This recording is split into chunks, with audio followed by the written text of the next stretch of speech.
Hello, welcome back to my channel. সকলে কেমন আছো?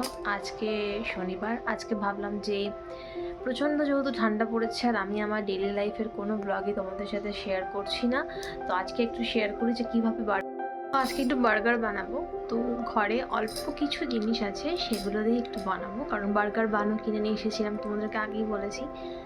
তো প্রচণ্ড ঠান্ডা পড়েছে, তো কী করবো চলো তো বার্গার বানিয়েই খাই সবাই। তাই ভাবলাম যে তোমাদের সাথে একটু শেয়ার করি, কারণ আমি ডেইলি লাইফে যাই করি, তাই আমি ডেইলি লাইফটা তোমাদের সাথে শেয়ার করি। তো চলো বার্গার রেসিপিটা দেখছি। এটা কিন্তু প্রপার বার্গার নয়, এটা একটা হোমমেড আমার নিজস্ব বার্গার তৈরির রেসিপি। এর মধ্যে অনেক ইনগ্রেডিয়েন্টস আমি নিজে অ্যাড করেছি, নিজের মতোভাবে সেটাকে অ্যাড করেছি। প্রপার বার্গার ওয়েতে আমি কিন্তু বানাইনি, ঠিক আছে? কিন্তু খেতে খুব ভালো হয়েছিল। আমি ভিডিওটা যদি পরে ইন্ট্রো শ্যুট করছি, তাই বন্ধুরা আগেই বলে দিলাম। তো চলো দেখতে থাকো। গলাটা ঠান্ডার জন্য একটু বসা কিছু মনে করো না, চলো দেখতে থাকো। তো ঘরে তো কিছু নেই সেরকম, তো বার্গারটা বানাবো কী করে? তো চলো, ঘরে যা আছে তাই দিয়ে বানাবো। টমেটো, পেঁয়াজ, Schezwan sauce, chilli sauce, tomato ketchup, cheese, butter, ব্যাস আর কি লাগবে? এই দিয়ে ভালো বার্গার বানানো হয়ে যাবে, মানে একদম বাঙালির বার্গার হয়ে যাবে আর কি।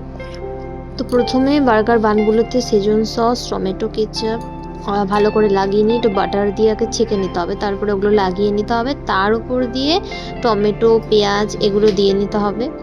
আর তারপরে লাস্টে চিজ, যেরকম যে খাবে সেরকম চিজ, কেউ অরিগ্যানো দিতে পারো, চিলি ফ্লেক্স দিতে পারো, দিয়ে বান্দুটাকে বন্ধ করে আবার একটু বাটার দিয়ে আমি কিছুক্ষণ ধরে ওটাকে তাওয়াতে একটু গরম করে নেবো, এপিটে পিটে উল্টে নেবো, ব্যাস। তাহলে আমাদের হোমমেড বাঙালি টাইপের বার্গার রেডি। তো এই প্রসেসটা তোমাদেরকে মুখেও বললাম, তোমরা দেখেও নাও একবার। তো কীরকম লাগলো অবশ্যই কমেন্ট করে জানিও, লাইক করো, সাবস্ক্রাইব করো, দেখতে থাকো।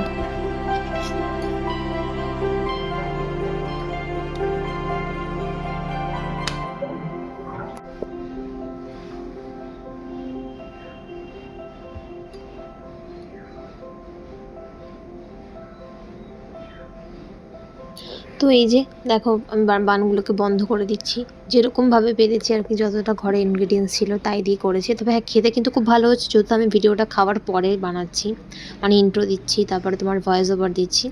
তো সেই জন্য নির্দ্বিধায় বলতে পারি খেতে খুব ভালো, সবাই খুব ভালো বলেছে।